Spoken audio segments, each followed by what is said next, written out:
할렐루야. 영과 진리로 하나님을 예배하시는 복된 성도들, 행복한 주일이 되시기를 축원합니다. 오늘은 우리가 대강절 세 번째 주일로 지킵니다. 이 땅에 오신 예수님은 우리에게 어떤 분이실까요? 예수님은 우리의 죄를 속량하러 세상에 오신 하나님이십니다. 오늘 말씀을 통해서요, 우리를 향하신 하나님의 마음을 같이 나누는 시간이 될 수 있기를 원합니다. 우리는 문제가 발생하면 그것을 해결하기 위해 대가를 치러야 한다는 것을 압니다. 이것은 상식이죠. 온 세상에 똑같이 적용되는 법이기도 합니다. 개인도 나라도 이 규칙에서 자유로울 수 없습니다.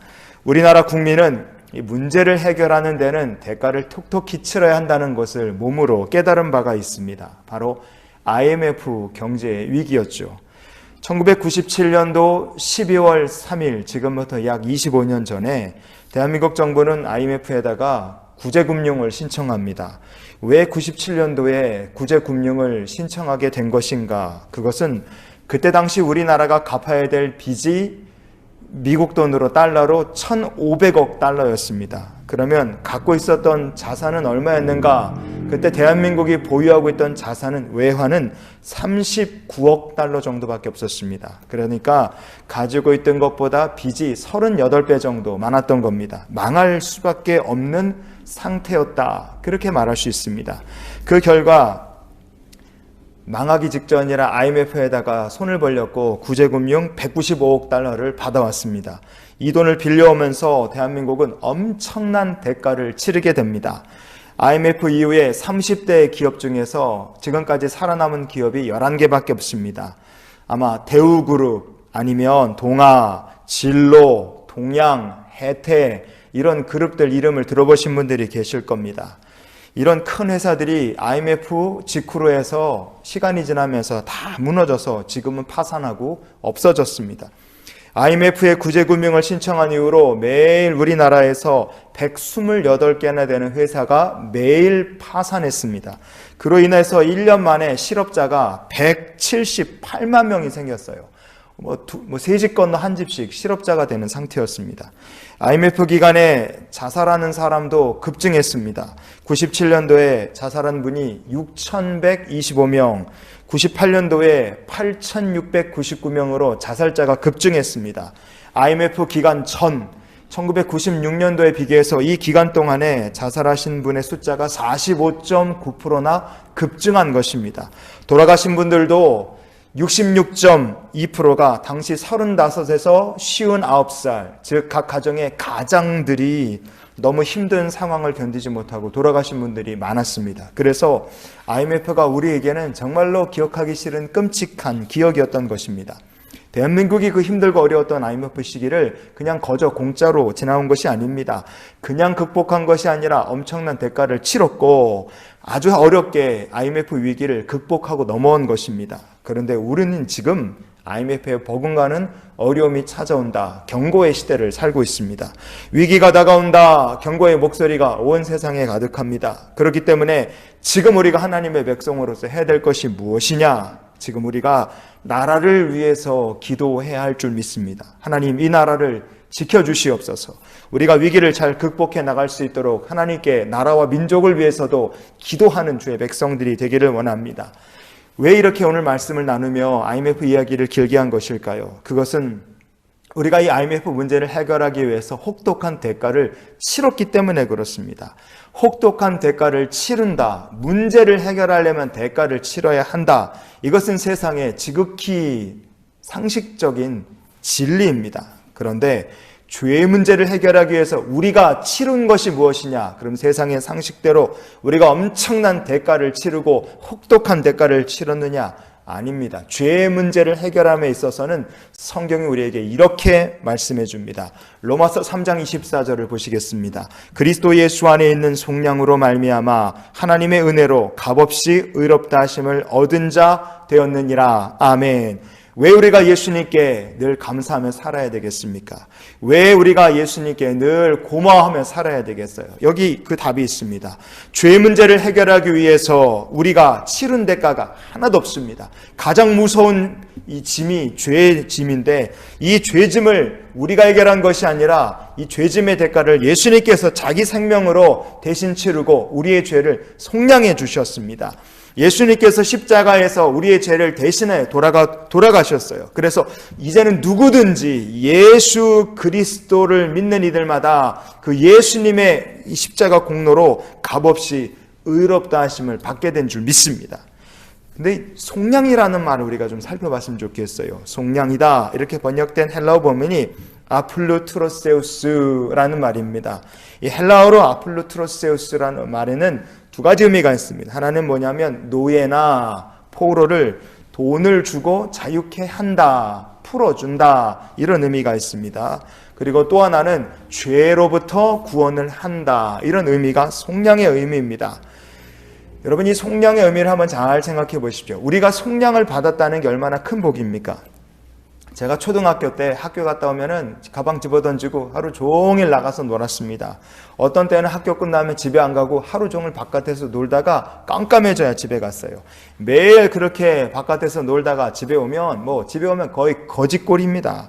하지만 제가 아무리 거짓골을 하고 먼지를 뒤집어 쓰고 왔다 할지라도 항상 집에 들어갈 수 있었어요. 저희 부모님이 너는 집에 못 들어온다 그렇게 저를 막으신 적이 없습니다. 왜냐? 제가 아들이니까 항상 집에 들어갈 수 있는 거죠. 그러나 아무리 아들이라 아무리 이쁘다 그래도 손과 발을 씻기 전에는 집에 방 안에 들어갈 수가 없었습니다. 만약에 씻지 않고 더러운 손, 더러운 발로 아무데나 돌아다니고 아무데나 막 만지고 그런다. 그러면 바로 어머니한테 등짝 맞는 거죠.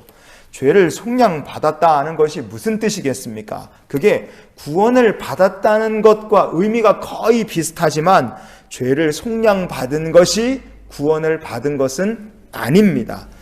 어떤 면에서 에베소서 1장 7절을 보시면 우리는 그리스도 안에서 그의 은혜의 풍성함을 따라 그의 피로 말미암아 속량 곧 죄 사함을 받았느니라. 아멘.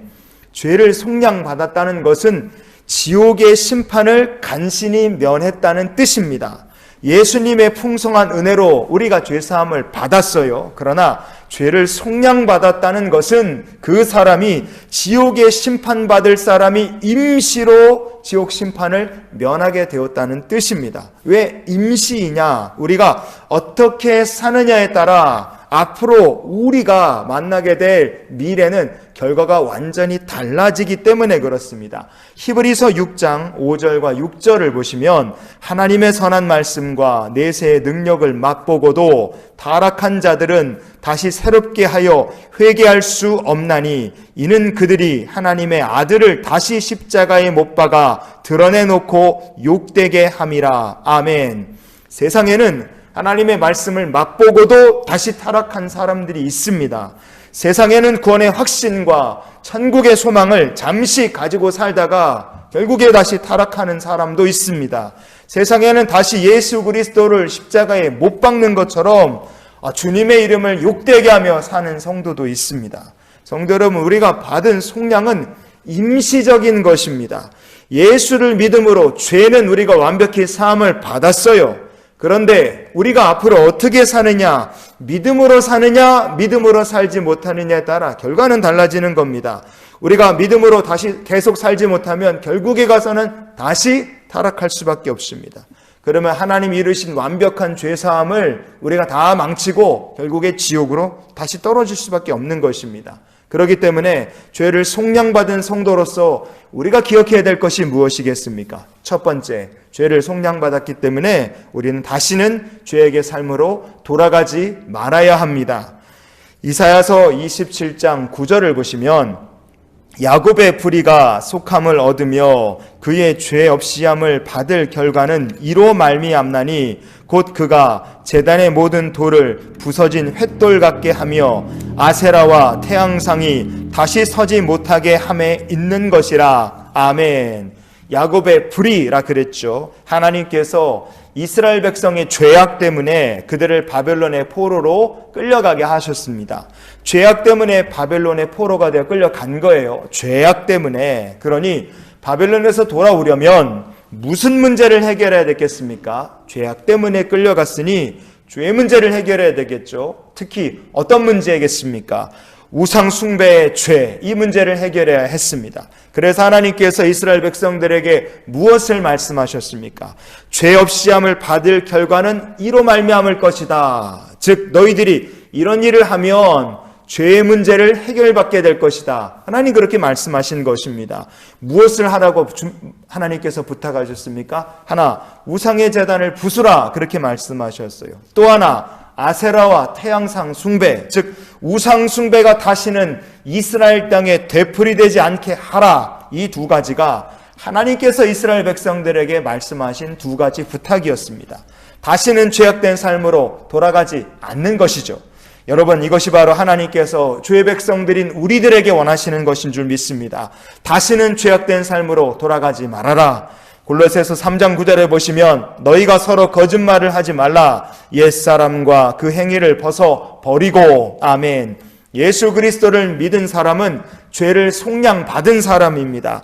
깨끗함을 받았으니 죄짓고 더럽게 살던 옛사람하고 이제는 작별해야 되는 것입니다. 목욕한 거나 마찬가지예요. 목욕하자마자 먼지에 뒹굴고 목욕하자마자 세상의 쓰레기에 몸을 던지면 안 되는 겁니다. 옛사람으로 돌아가면 안 되는 거예요. 그래서 속량을 받은 성도는 옛사람의 행위를 벗어버려야 합니다. 그리고 무엇을 해야 됩니까? 골로새서 3장 10절을 보시면 새 사람을 입었으니 이는 자기를 창조하신 이의 형상을 따라 지식에까지 새롭게 하심을 입은 자니라. 아멘. 죄를 속량받은 사람은 새 사람을 입어야 합니다. 새로운 피조물로 거듭나야 합니다. 어느 수준까지 사람이 거듭나야 하는가? 지식에까지 새롭게 하심을 입은 자로 거듭나야 하는 줄 믿습니다. 예수 믿기 전에 우리가 생각하고 원하는 지식은 내 성공을 위해서 필요한 지식이었어요. 그러나 구원받은 성도는 나의 성공을 위한 지식을 구하는 것이 아니라 하나님의 영광과 나라를 위한 지식을 구하며 사는 줄 믿습니다. 구원받은 성도는 추구하는 것이 완전히 달라지는 거예요. 그래서 옛사람과 작별을 하고 영원히 돌아가지 않습니다. 성도 여러분, 우리가 예수님 덕택에 죄를 속량받은 사람들입니다. 그러니 주여 죄악된 삶으로 다시 되돌아가지 않게 해주시옵소서. 새 사람이 되게 해주시옵소서. 천국 가는 그날까지 주를 위해 살게 해주시옵소서. 언제나 이런 소망 가지고 사는 우리 모두가 되기를 원합니다. 두 번째로, 죄를 속량받은 성도가 기억해야 될 것은 무엇이겠습니까? 두 번째이자 마지막으로 보면 오직 믿음으로 살아야 합니다. 오직 믿음, 이것이야말로 하나님께서 죄를 속량해 주신 성도들에게 기대하시는 가장 귀한 것 아니겠습니까? 이사야서 52장 3절 말씀해 보시면 여호와께서 이와 같이 말씀하시되 너희가 값없이 팔렸으니 돈 없이 속량되리라. 아멘.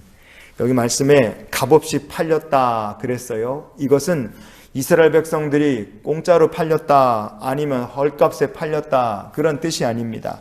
이 말씀은 이스라엘 백성들이 지은 죄가 있는데 그거를 갚을 수 있는 가진 것이 하나도 없어서 팔렸다 그런 뜻이에요. 즉 죄라는 부채를 갚을 것이 없어서 팔렸다. 죄의 값을 치를 것이 없어서 팔렸다. 이런 의미로 보시면 더 좋습니다. 이스라엘 백성들은 우상을 숭배했고 하나님을 버렸고 언약을 버렸습니다. 그런데 이스라엘 백성들에게 지은 죄를 해결할 방법이 있었느냐? 없었어요. 그래서 그들은 손도 써보지 못하고 불순종하다가 바벨론의 포로로 끌려갔습니다. 죄악 때문에 이스라엘이 값없이 팔린 거예요. 하지만 하나님은 이스라엘을 왜 어떻게 하셨습니까? 죄의 빚을 갚을 능력이 없는 이스라엘을 값없이 하나님 속량해 주셨습니다. 왜냐하면 그들이 하나님의 사랑하시는 자녀였기 때문에 그래요. 이사야서 59장 20절 말씀을 보시면 여호와의 말씀이니라 구속자가 시온에 임하며 야곱의 자손 가운데에서 죄가를 떠나는 자에게 임하리라. 아멘. 죄악을 떠나는 사람에게는 구속자가 야곱의 백성 가운데 임하시게 될 것이다. 이렇게 말씀하셨어요. 성도 여러분, 이 말씀이 우리를 향하신 또한 하나님의 마음인 줄 믿으시기 바랍니다. 우리가 죄악을 떠나면 우리의 삶 가운데 구속자가 함께 하시는 거예요. 하나님은 우리에게 값없이 구원의 은혜를 베풀어 주셨습니다. 그 이유는 우리가 죄악을 떠나고 오직 하나님만 믿기를 원하시기 때문에 그래요. 오직 믿음으로 사는 것, 이것이야말로 우리가 하나님을 가장 기쁘시게 해드리는 길임을 여러분 믿으시기 바랍니다. 오늘 말씀을 정리해 볼까요? 예수님께서 이 세상에 오신 이유는 우리의 죄를 속량하기 위해 세상에 오셨습니다. 예수님 덕택에 우리가 죄에서 속량을 받았어요. 그러니 죄악의 삶으로 돌아가지 않기 원합니다. 천국을 향하여 나가는 성도가 되기를 원합니다. 오직 믿음으로 하나님을 기쁘시게 하며 천국을 향하여 나가는 백성으로 이 한 주간을 살기 원합니다. 그래서 이런 기도로 우리가 한 주간을 살았으면 좋겠어요. 하나님, 언제나 믿음과 감사로 살게 하옵소서. 우리를 속량해 주신 주님의 은혜에 감사하며 사는 성도 되시기 바랍니다. 항상 우리와 함께 하시는 주님만 믿으며 사는 성도가 되시기를 바랍니다. 이번 주도 그렇게 주님께 감사, 주님을 믿으며 주와 동행하는 삶이 되시기를 예수님의 이름으로 축원을 드립니다. 기도하시겠습니다. 좋으신 아버지 하나님, 세상에 우리를 속량하러 오신 예수 그리스도만 믿으며 주님께 감사하며 사는 하나님의 백성들이 되게 인도해 주시옵소서.